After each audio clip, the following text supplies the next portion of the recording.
Le film commence avec un jeune homme nommé Akira Omi, admiré par les filles de son école. Elles se rassemblent au bord du terrain pendant qu'Omi joue un match de tennis, l'encourageant avec enthousiasme. Pendant ce temps, une fille nommée Eli Ishimura observe Omi de loin. Le voyant si fort et séduisant sur le court, Eli écrit un message sur ses réseaux sociaux, appelant Omi son petit ami. Eli prétend souvent être en couple avec Omi, bien qu'en réalité, ce dernier, l'élève le plus populaire de l'école, ne la connaisse même pas et n'ait jamais remarqué sa présence. Alors qu'Omi traverse le couloir de l'école, entouré d'admiratrices, il jette un bref regard en direction d'Eli qui se tient près de sa classe. En s'approchant d'elle, il prend simplement un prospectus qu'elle tient avant de repartir. Malgré cela, cette rencontre brève fait battre le cœur d'Eli à toute vitesse, ravi d'avoir été si proche d'Omi. Peu après, Eli sort son téléphone pour décrire cette expérience palpitante, publiant sur son compte secret sous le pseudonyme Lovezik Eli. Bien que sa relation avec Omi ne soit qu'un fantasme, Eli trouve du plaisir à l'imaginer et à le partager en ligne. Elle sait qu'elle ne vivra peut-être jamais un véritable amour, alors elle utilise son imagination pour admirer un garçon séduisant qui correspond à ses goûts. Cependant, elle essaie de garder son imagination séparée de la réalité, d'autant plus qu'elle ne connaît pas la véritable personnalité d'Omi, qui semble toujours gentil avec les filles qui l'admirent. Alors qu'Eli s'apprête à retourner en classe, elle entend soudain la voix d'Omi provenant d'une pièce voisine. En jetant un coup d'œil à l'intérieur, elle voit Omi jeter un gâteau fait maison offert par une de ses admiratrices. À côté de lui, un professeur nommé Monsieur Shota lui conseille de ne pas rejeter les cadeaux des autres. Voyant cela, Eli est choquée, ne s'attendant pas à ce qu'Omi ait un côté aussi sombre. Mais à ce moment-là, la porte devant elle tombe soudainement, révélant sa présence à Omi et à Monsieur Shota. Gênée et paniquée d'avoir été surprise en train d'espionner, Eli s'enfuit rapidement, sans se rendre compte qu'elle a oublié son téléphone. Omi ramasse alors son téléphone et semble découvrir quelque chose à l'intérieur. De retour en classe, Eli est stupéfaite de voir Omi s'approcher d'elle, tenant son téléphone. Il s'avère qu'Omi a lu ses fantasmes à son sujet publiés sur son compte Lovezik Eli. Au lieu de se fâcher, Omi taquine Eli, suggérant qu'il pourrait réaliser ses fantasmes si elle garde le silence sur ce qu'elle vient de voir. Omi se penche même pour tenter de l'embrasser. Cependant, Eli le repousse, profondément embarrassée par cette proximité soudaine. Quand Eli accepte finalement de le laisser l'embrasser, Omi rit, perd rapidement son intérêt, et s'éloigne. Avant de partir, il demande une fois de plus à Eli de garder son vrai caractère secret, ajoutant qu'il lui fait confiance. Après son départ, Eli ressent une vague de bonheur, ravie de s'être enfin vue reflétée dans les yeux d'Omi, un miracle pour elle. Depuis ce jour, l'admiration d'Eli pour Omi commence à s'estomper, et elle murmure moins sur ses fantasmes. Cependant, Eli continue d'écrire ses histoires imaginaires à son sujet sur les réseaux sociaux, mais avec une approche différente. En quittant sa classe, elle bouscule accidentellement une fille qui porte le maillot d'Omi. Voyant qu'Eli a remarqué le maillot, la fille s'éloigne rapidement. Peu après, Eli prévoit de rencontrer Monsieur Shota dans son bureau, mais elle y trouve Omi, tranquillement installée avec une tasse de café. Omi révèle que Monsieur Shota est son oncle et la seule personne à l'école qui connaît sa véritable nature. Eli supplie alors Omi de garder ses fantasmes et son compte Lovezik Eli secret. Bien qu'Omi lui assure qu'elle n'a rien à cacher, il accepte de garder cela confidentiel. Eli mentionne ensuite la fille avec le maillot d'Omi. En entendant cela, Omi ne semble pas perturbée, expliquant que ce genre de choses arrive souvent. Eli, surprise, lui explique que les filles pourraient faire n'importe quoi avec son maillot, le sentir, le porter, ou même le mettre sur un mannequin pour l'étreindre. Eli suggère alors qu'il demande à la fille de lui rendre le maillot. Cependant, Omi refuse, ne voulant pas s'impliquer avec les filles qui l'idolâtrent. Bien qu'il soit toujours entouré d'admiratrices, Omi préfère garder ses distances. Quand Eli commente cela, Omi semble irrité et lui dit fermement qu'il ne veut pas entendre cela de quelqu'un qui trouve satisfaction dans ses propres fantasmes, comme elle. En entendant cela, Eli réalise rapidement son erreur et s'excuse. De retour en classe, Monsieur Shota approche Eli pour lui demander de rédiger un article pour le prochain numéro du magazine de l'école.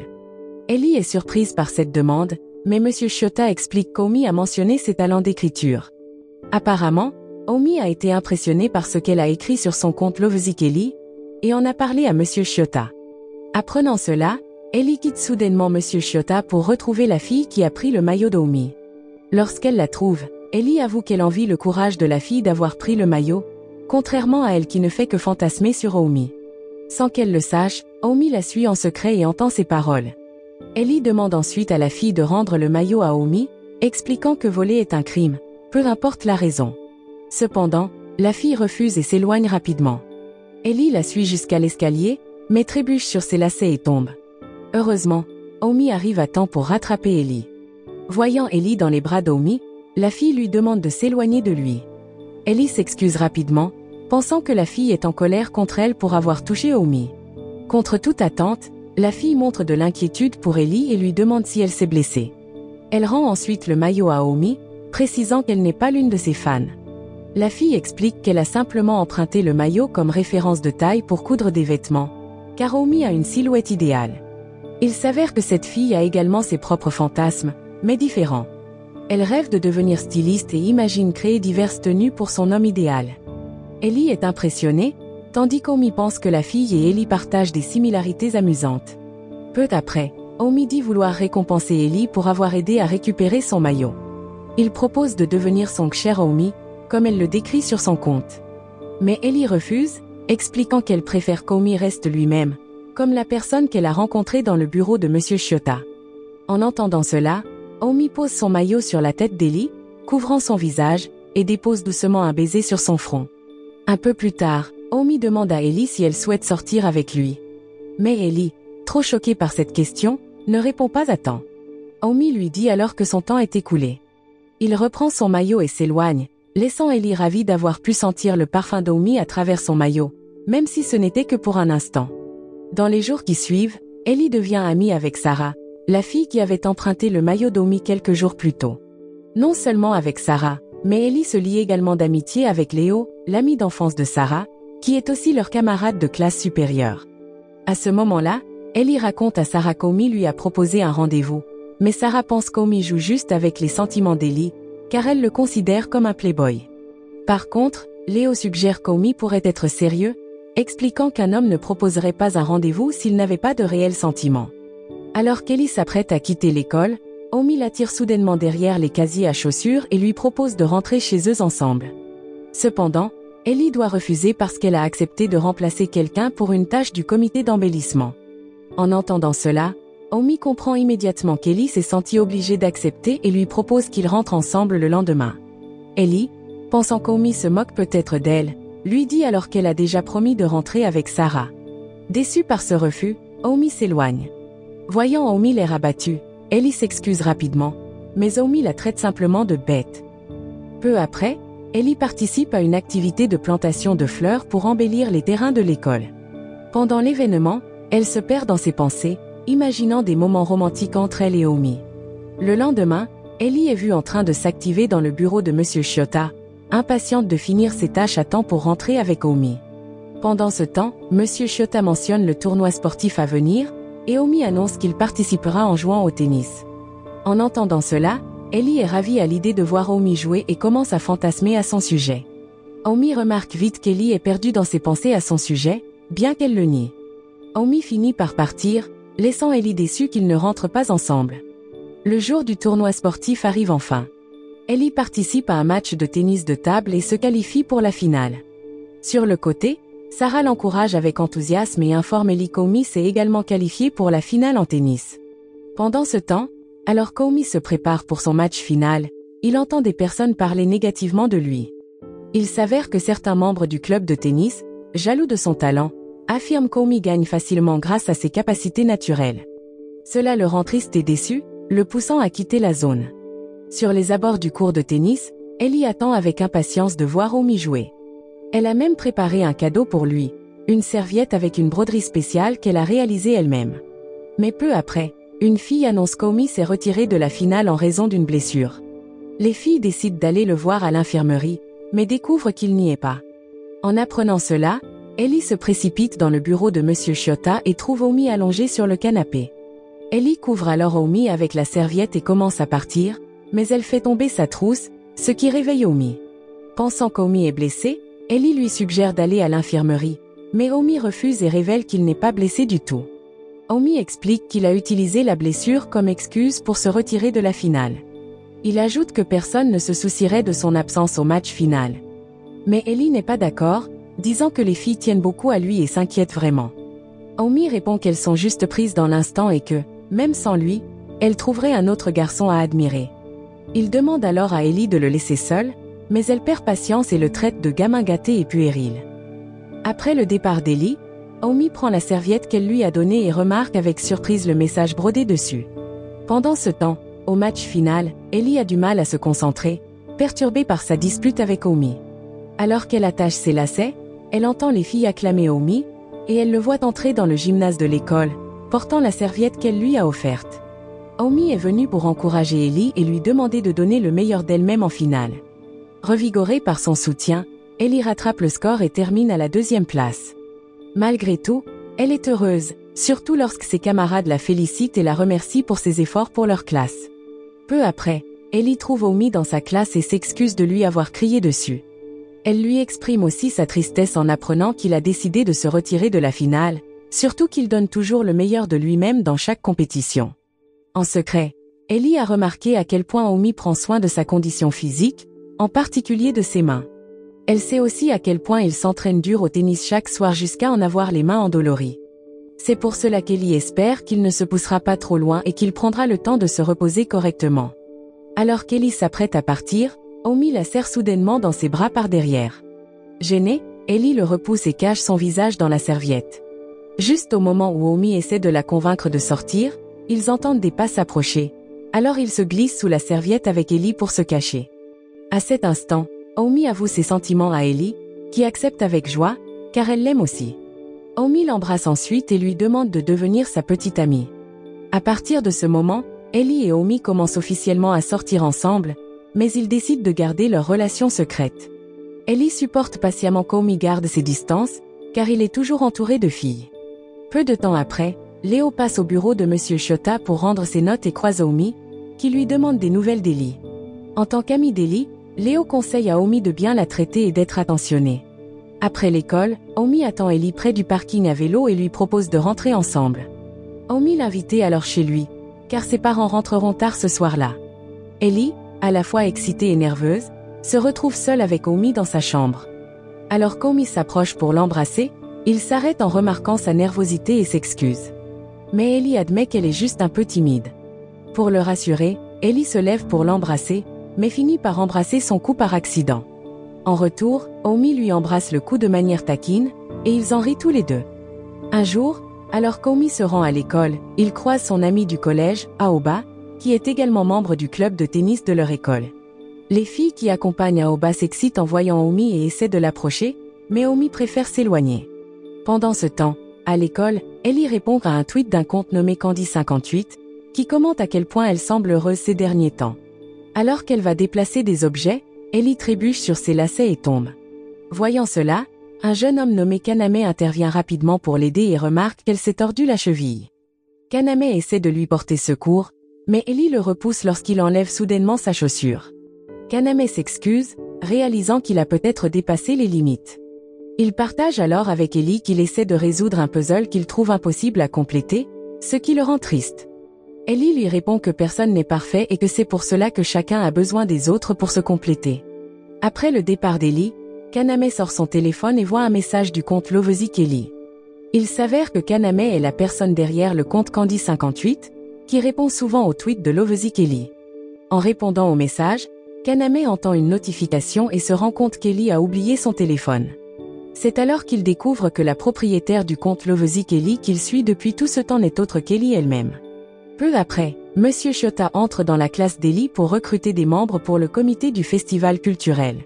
Les élèves nomment Ellie comme représentante de la classe, impressionnée par sa performance récente au tournoi sportif. Bien qu'un peu nerveuse au début, Ellie accepte, encouragée par le soutien de ses camarades. Cependant, Omi semble contrariée en apprenant qu'Ellie a rejoint le comité du festival culturel, sachant que cela signifie qu'ils auront moins de temps à passer ensemble. Omi demande alors à Ellie de lui consacrer du temps après le festival.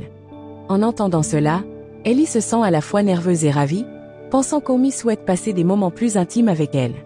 Le lendemain, Kaname révèle à Ellie qu'il sait qu'elle est la propriétaire du compte Lovezik Ellie, car il est la personne derrière Candy58. Ellie suppose que Kaname pourrait essayer de la faire chanter pour garder le secret. Mais contre toute attente, Kaname souhaite seulement être son ami. À ce moment-là, Omi, qui se trouve à proximité, entend leur conversation. En voyant Omi s'approcher, Kaname décide de partir et demande à Ellie de réfléchir à sa proposition d'amitié. Omi suggère à Ellie de refuser la demande d'amitié de Kaname, mais Ellie se sent désolée pour Kaname, le voyant souvent seul. Omi partage alors avec Ellie qu'il participera à un match de tennis interrégional et lui promet de le gagner pour elle. En entendant cela, Ellie est ravie et promet de venir l'encourager. De plus, Omi lui dit qu'il essaiera de devenir ami avec Kaname pour qu'il ne se sente plus isolé. Pendant leur jour de congé, Omi accompagne Ellie à l'aquarium pour rencontrer Kaname. À leur arrivée, Kaname questionne la présence d'Omi, s'attendant à passer du temps seul avec Ellie. Il devient clair que Kaname ne voulait être ami qu'avec Ellie et rejette l'amitié d'Omi. Lorsque Kaname demande quel est le lien entre Ellie et Omi, ce dernier prévoit de révéler qu'il est son petit ami. Cependant, Ellie répond rapidement qu'Omi est simplement un ami. Omi semble déçu, tandis que Kaname s'éloigne, ennuyé. Peu après, Ellie s'excuse auprès d'Omi, expliquant qu'elle ne veut pas rendre leur relation publique. Mais Omi suppose qu'Ellie pourrait avoir des sentiments spéciaux pour Kaname, surtout puisqu'elle semble mieux le comprendre. Ellie nie cela et explique qu'elle veut seulement être amie avec Kaname parce qu'elle sait ce que cela fait de ne pas avoir d'amis. Elle ajoute qu'Omi ne peut pas comprendre, puisqu'il est populaire et toujours entouré d'admirateurs. Frustrée, Omi suggère qu'ils se séparent. Étonnamment, Ellie accepte, bien qu'elle soit brisée intérieurement, car elle aime profondément Omi. Par la suite, Ellie arrête d'écrire sur ses fantasmes dans son compte Lovezik Ellie à cause de son chagrin. Elle devient également occupée par ses préparatifs pour le festival culturel, tandis qu'Omi se concentre sur son entraînement pour le match de tennis interrégional. Lorsque certains membres du comité tombent malades à cause d'une intoxication alimentaire, Ellie accepte à contre-cœur de prendre plus de responsabilités. Pendant ce temps, Léo approche Omi et lui parle des défis qu'Ellie doit affronter. Bien qu'Omi souligne qu'il n'est plus son petit ami, Léo lui rappelle qu'il devrait toujours faire quelque chose pour la fille qu'il aime. En conséquence, Omi décide de chercher Ellie dans une salle de classe.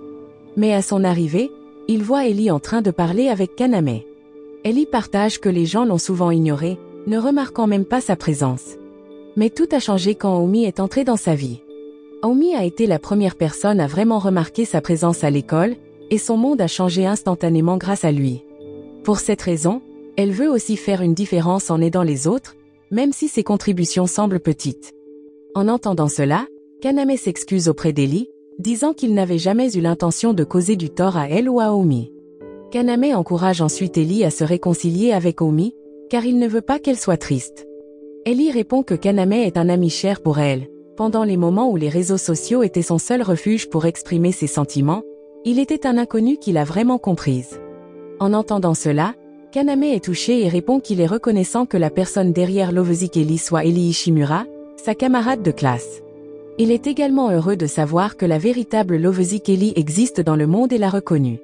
Pendant ce temps, Omi, entendant leur conversation, décide de ne pas interrompre et se précipite à son match, déterminée à tenir sa promesse à Ellie. Au cours des heures suivantes, Ellie reste occupée avec ses tâches en tant que chef du comité du festival culturel, tandis qu'Omi avance dans chaque tour du tournoi jusqu'à la finale. Peu après, à l'école, quelques membres du comité du festival se plaignent auprès d'Ellie, la qualifiant de chef inutile et inefficace. En entendant cela, Sarah et Léo prennent sa défense, exhortant les autres à travailler plus dur au lieu de critiquer quelqu'un qui fait de son mieux. Peu après, alors qu'Ellie se trouve dans le local de rangement, des objets commencent soudainement à tomber vers elle. Heureusement, Omi arrive juste à temps pour la protéger. Surprise de voir Omi, Ellie lui demande des nouvelles de son match. Omi lui montre fièrement un trophée, révélant qu'il a remporté la finale. En entendant cela, Ellie est ravie et remercie Omi de lui avoir redonné la motivation de faire de son mieux. Grâce au travail acharné d'Ellie et de ses amis, le festival culturel se déroule sans encombre et se termine par un succès. Ellie reçoit également des éloges et des remerciements de ses camarades pour avoir rempli ses devoirs avec brio. Peu de temps après, Sarah et Léo demandent à Ellie de monter sur le toit de l'école pour récupérer une échelle pliante. Cependant, à son arrivée, Ellie trouve Omi qui l'attend à la place. Omi s'excuse pour tout et explique qu'il a lui aussi affronté des défis similaires à ceux de Kaname. Il raconte qu'il a également eu du mal à se faire des amis, pensant que les gens ne pourraient jamais vraiment le comprendre. Mais tout a changé lorsqu'il a rencontré Ellie, qui, à sa grande surprise, a pu le comprendre. Dès leur première rencontre, Omi a voulu qu'Ellie voie son vrai moi pour ne pas avoir à prétendre. Il ajoute qu'Ellie a transformé son monde et, pour cette raison, il veut recommencer à sortir avec elle. Sans hésiter, Ellie, qui aime profondément Omi, accepte de redevenir sa petite amie. Avec leur malentendu résolu, Omi et Ellie échangent un baiser sous un ciel illuminé par des feux d'artifice. Le lendemain, Omi et Ellie marchent main dans la main vers l'école, tandis que des murmures se font entendre autour d'eux. Ellie se sent gênée par l'attention, surtout après avoir entendu quelques filles dire qu'elle ne semble pas être une correspondance idéale pour Omi. Cependant, Omi la rassure, lui promettant de toujours la protéger et lui disant de ne pas s'inquiéter de ce que les autres pensent de leur relation. Omi explique que la chose la plus importante pour lui est qu'Ellie connaisse et comprenne son vrai moi, peu importe ce que les autres disent. Derrière eux, quelques filles sont ravies de voir Omi et Ellie ensemble, les qualifiant de couple parfait.